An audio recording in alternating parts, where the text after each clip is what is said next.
Hello everyone, this is Liquidity Narrative. Welcome once again to Liquidity Narrative, our weekly liquidity map for the week commencing the 12th of July. So welcome once again.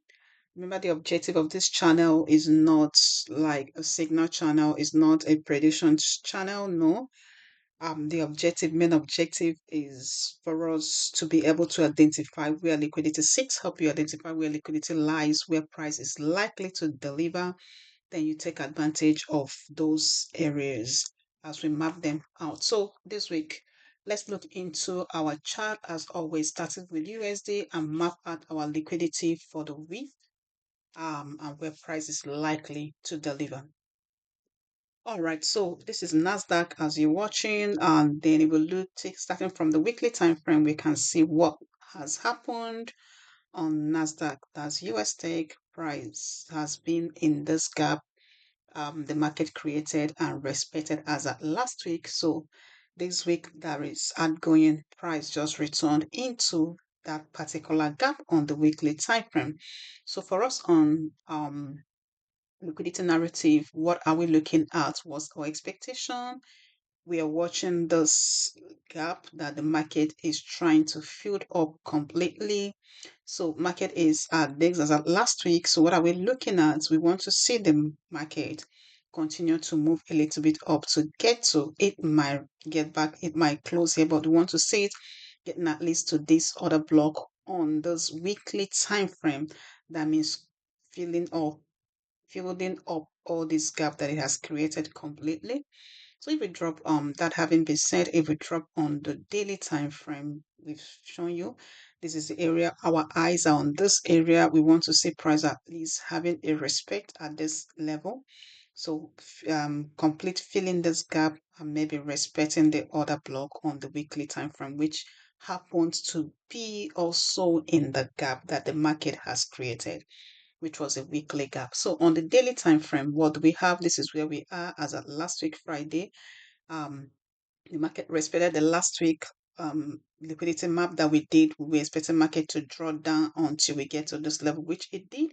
So this week, what are we looking at? We want to see markets covering everything about this gap. If it wants to, then trade into this other block on the weekly time frame.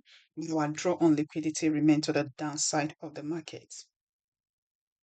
So what are we looking at? We want to see price filling this gap. It might get to this level, but we are not expecting it to. For me, I'm not looking at the market to get, but it has a right because there is a liquidity at that level. But I don't want to see the market getting to this level. I want to see market respecting, filling this gap completely, maybe respecting the other block on the weekly time frame, which we have already shown you here. Maybe going a little bit deep into it, but might not get to this level, which is another block on the daily time frame. So after market has finished filling this area, our draw on liquidity remain to the downside of the market, maybe expecting the market to run down, getting back to this fair value gap on the daily time frame. So draw on liquidity downside, liquidity pools on the upside of the market. We want to see price running up as the market resume to fill this level we've mapped out. It might get to this level, but like I said, our eyes will be after the market has surpassed this level before we start looking at this level. The main focus remains this gap on the weekly time frame, filling this gap, reaching the other block, maybe going a little bit into it. But from here, we're watching the market to drop to the downside. Draw on liquidity, remain the downside of the market. Liquidity pools, we want to see it respecting the level that we mapped out here.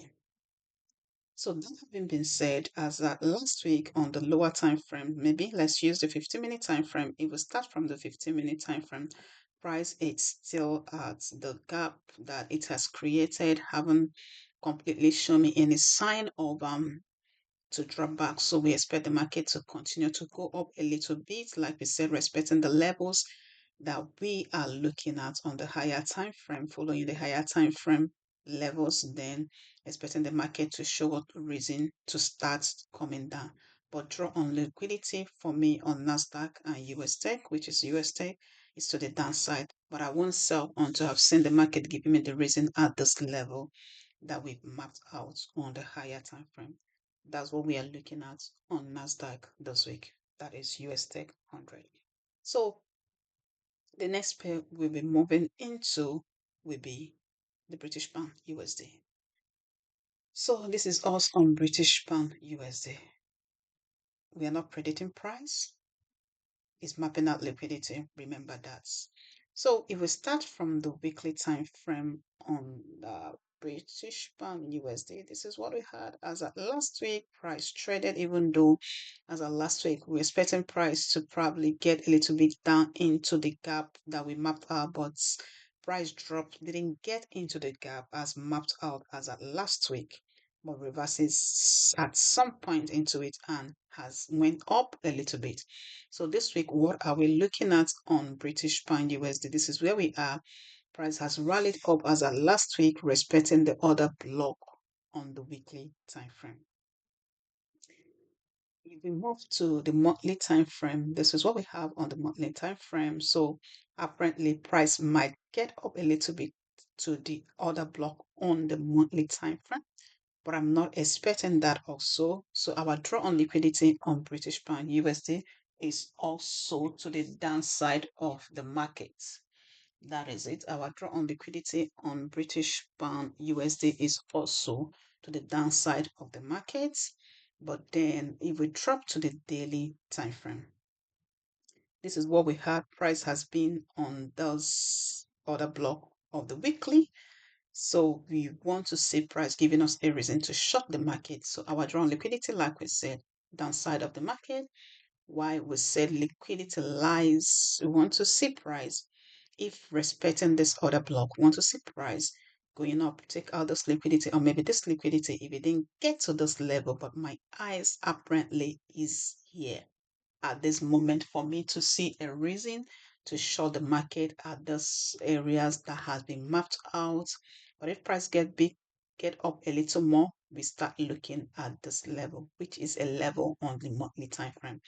But then on British Pound USD, I'm looking out for more reason to sell the market than buying the market.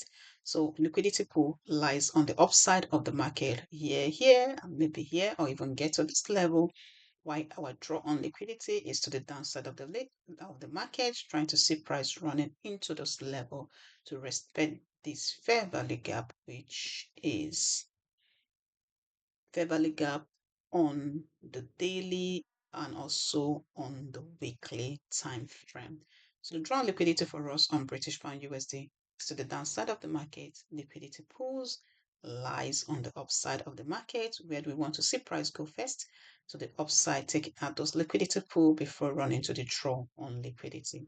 This is not prediction, mapping out liquidity, choosing structure over speculation, respecting liquidity and respecting the higher time frame structures. So for next pair we are going to be looking at remains the Euro USD, which didn't move much as at last week. This is Euro USD. So it will drop on Euro USD to the higher time frame. As you can see, starting from the weekly time frame on Euro USD, this is what we had. We were expecting Euro to get to this level before selling last week, but it never did. It's kept on rallying on a daily time frame order block at this level. I was looking at Euro USD to at least tap into this level for a reason to sell the market, but Euro never got to that level as at last week. So what's my expectation on Euro USD? I'll still have to keep my eyes on this level, even though this level is apparently showing a reason maybe to sell the market. But my eyes remain on the other block on the daily time frame and maybe this fair value gap, which is a fair value gap on the weekly time frame here first and see what the market does as the market resumes between Sunday and Monday to know if the sales continue or a little bit dipping into this level. Here would have been a comfortable zone to sell this market, but then market has a right to change at a particular point. Here is the next level my eyes will remain. So draw on liquidity for Euro USD is to the downside at this level or maybe at this level.